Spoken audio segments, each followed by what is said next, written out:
That's exactly where we are. Jim wasn't playing games. He came armed with narratives, accusations, and a confidence that suggested he had nothing left to lose. When he questioned Dame's influence, his credibility, and even his place in Harlem's streets, he was poking at decades of history with a sharp stick. And let's be honest, history doesn't forget easily. But sometimes people get sloppy when they're trying to prove a point. Jim's claim wasn't just that Dame Dash had fallen off in the music world. He went further, painting Dame as a man who lived off old victories. Someone whose name carried more nostalgia than actual authority. That's a punch that hits harder than any diss track because it cuts through the veneer of legend, straight to relevance. The streets know when someone tries to rewrite the story, and Jim's words didn't land gently. They landed like a hammer, cracking narratives carefully built over decades. And the way he delivered it calm, but piercing, like he had been waiting for this exact moment, made everyone lean in closer. But let's step back a little. To really understand why this exploded, you have to look at the past, the context. Dame Dash isn't just any name you drop in a conversation. He built empires, co-founded Rockefeller, helped launch careers of artists who became icons, and made business moves that most of the current crop only read about in blogs. The power of his name is rooted not in hype, but in hard-earned influence. That influence, however, is fragile when someone like Jim decides to challenge it. And that's what makes this moment so volatile. Because Jim isn't a random commentator. He's a dipset figure who's seen the streets, the studios, and the fame cycles. He knows the history, he knows the players, and he knows how to strike in a way that makes people question the stories they've been told. When Jim started naming names, recounting incidents, and subtly undermining the idea of Dame as a boss, the reaction was instant. Social media lit up. Fans and street historians alike dissecting every clip, every word, every tone. People were arguing over whether Jim was right, whether Dame's impact was overhyped, and whether the older guard in hip-hop gets unfairly scrutinized. When the younger wave starts calling out what they perceive as empty talk, it's that age-old tension. Those who built, and those who thrive in the now. And no one does this better than Jim Jones when he wants to make a point. But here's the twist. Jim didn't just go for general claims. He made it personal. He didn't say Dame wasn't successful. He said Dame's street credibility, the aura that fuels respect in Harlem, was nothing compared to the legends Dame idolized growing up. He compared him to the hustlers who inspired a generation, painting Dame as someone who admired the giants but never walked in their exact footsteps. That kind of statement hits differently. In the streets, respect isn't given lightly. It's earned through sweat, strategy, and action. And Jim insinuating that Dame's street rep was inflated? That's a bold move, the kind of bold that guarantees a reaction. And react Dame did. But let's not get ahead of ourselves. First, we have to dissect Jim's angle. He came armed with details that suggested inside knowledge, anecdotes about early hustle days, commentary on business decisions, and opinions on how Dame handled or failed to handle his crews, his artists, and his own narrative. And while some of it was exaggerated, as all good viral drama is, it carried enough weight to make people pause. Because even in exaggeration, there's a seed of truth that makes the drama believable. People started replaying old interviews, cross-checking timelines, and debating whether Jim's words were factual or just aggressive bravado. Then there were the clips. Oh, the clips. You know how fast these things go viral. A 45-second snippet of Jim's rant was enough to set Twitter, Instagram, and YouTube on fire. Fans dissected every inflection, every smirk, every pause. Analysts, bloggers, and even casual listeners were weighing in. Some called Jim a hero for speaking truth to power. Others accused him of overstepping, of disrespecting a man who built the very system that allowed Jim and others to flourish. The arguments were heated, and the streets had already started forming opinions before Dame even opened his mouth. The stakes got higher when the conversation shifted from streets to industry. Dame Dash isn't just a street figure. He's a businessman whose influence stretches across labels, artists, and contracts. Jim's words subtly suggested that Dame's impact on these areas was minimal, framing him as someone who thrived off the success of others rather than creating it himself. That's a claim that resonates differently depending on your perspective. For some, it's a call out of stagnation. For others, it's an outright insult to a man whose fingerprints are on some of hip-hop's biggest moves. And again, the delivery mattered.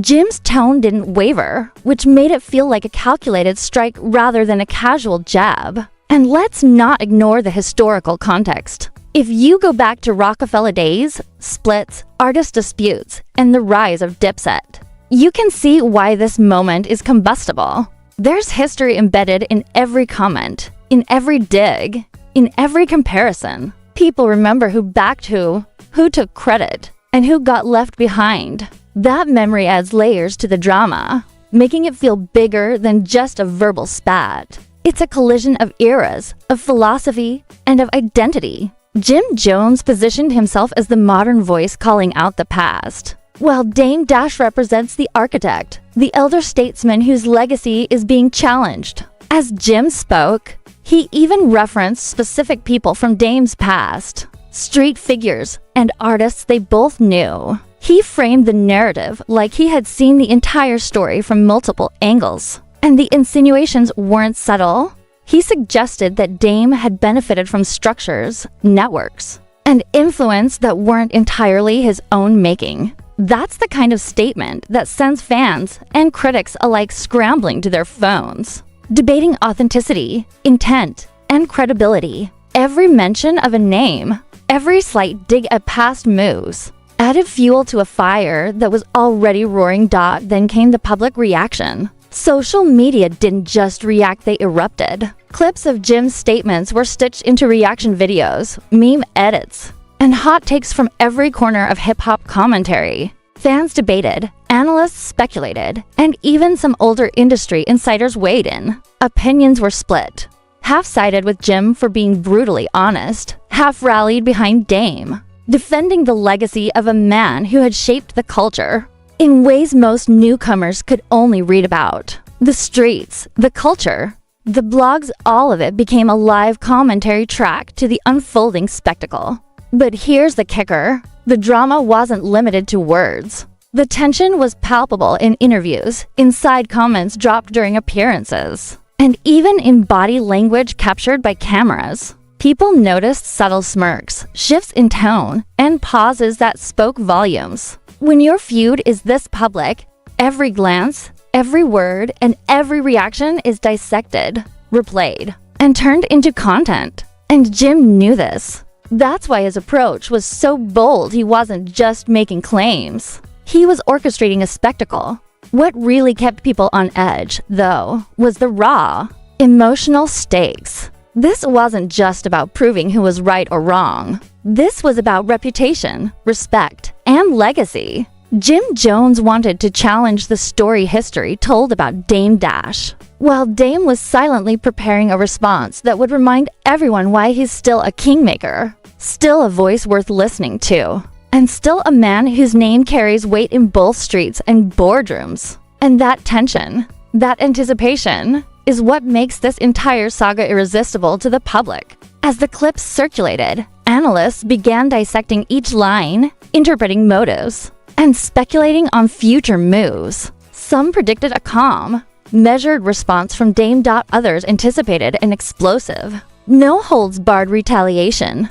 No-holds-barred retaliation. The cultural divide became evident. Younger fans gravitated toward Jim's bold, unfiltered approach, while longtime followers of the culture and Dame's legacy emphasized experience, history, and foundational contributions. It was the perfect storm: ego, history, influence, and a social media machine ready to amplify every second. And just when it seemed like the conversation couldn't escalate further, Jim dropped a line that sent chills through the fanbase.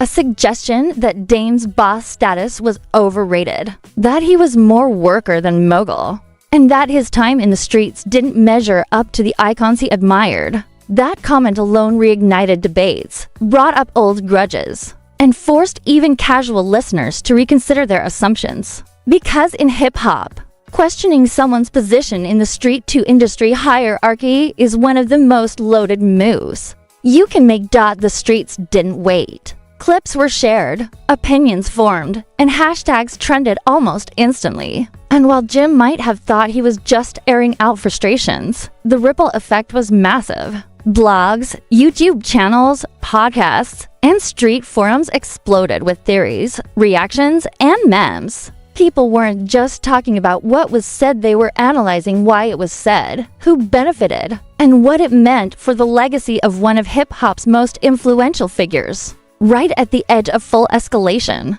with the tension reaching fever pitch, the public is watching, the streets are buzzing, and the anticipation for Dame Dash's response is at an all-time high. Every eye is glued to see whether the architect of hip-hop legacies will stay silent or strike back in a way that leaves the culture stunned, debating, and replaying every word for months to come. Just when it seemed the streets couldn't get any hotter, Dame Dash decided it was time to speak. And he didn't hold back not a word, not a syllable, not a pause that didn't carry weight. You could hear the frustration in his tone, the kind that comes from watching people question everything you've built, while they ride the wave of your own labor. Dame wasn't here to whisper or hedge. He came out like a storm, a man who knew exactly how to remind the culture why his name still echoes through boardrooms and street corners alike. And make no mistake, this wasn't just a response to Jim Jones, it was a message to everyone watching. A declaration that respect isn't something you can just challenge and expect to take lightly.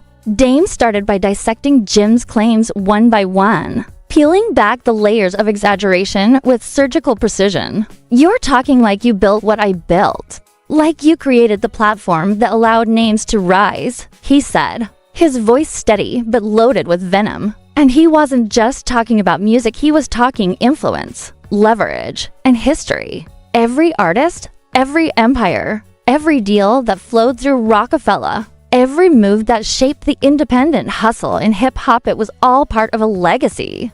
Jim was trying to misrepresent. Dame's words cut deep because he framed it like a reality check, not just a rebuttal. He was saying, you can talk, you can rant, you can make the streets buzz, but don't rewrite history when you weren't the one laying the foundation. And the details he dropped? Absolute fire. He reminded everyone that the streets listen differently when someone who built empires speaks. He talked about early days, hustles, boardroom decisions, and battles with labels that most people only read about. He brought up names Jim casually referenced, contextualized them, and showed how they fit into a larger narrative that Jim's clips made look chaotic and improvised.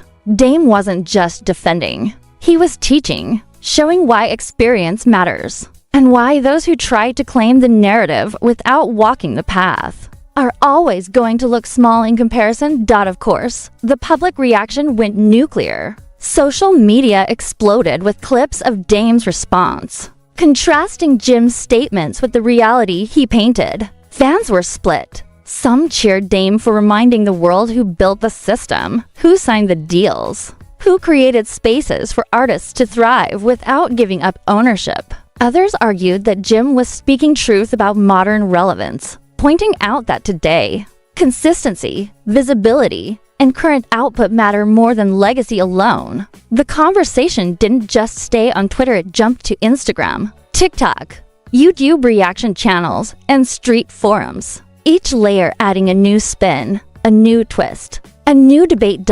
And then came the insider anecdotes that truly made the narrative pop. People close to the industry started dropping anonymous insights, the kind of dirt that makes everyone lean in. One source claimed that Jim had tried to exaggerate his connections in the early Rockefeller days, implying he was closer to the deals and the power than he really was. Another hinted that some of Jim's street credibility stories had been enhanced for effect, painting himself as more influential in Harlem than his peers would remember. Meanwhile, Dame's anecdotes were precise, grounded, and loaded with proof, dates, names, and subtle nods to events only insiders would recognize. It was a masterclass in controlling a narrative.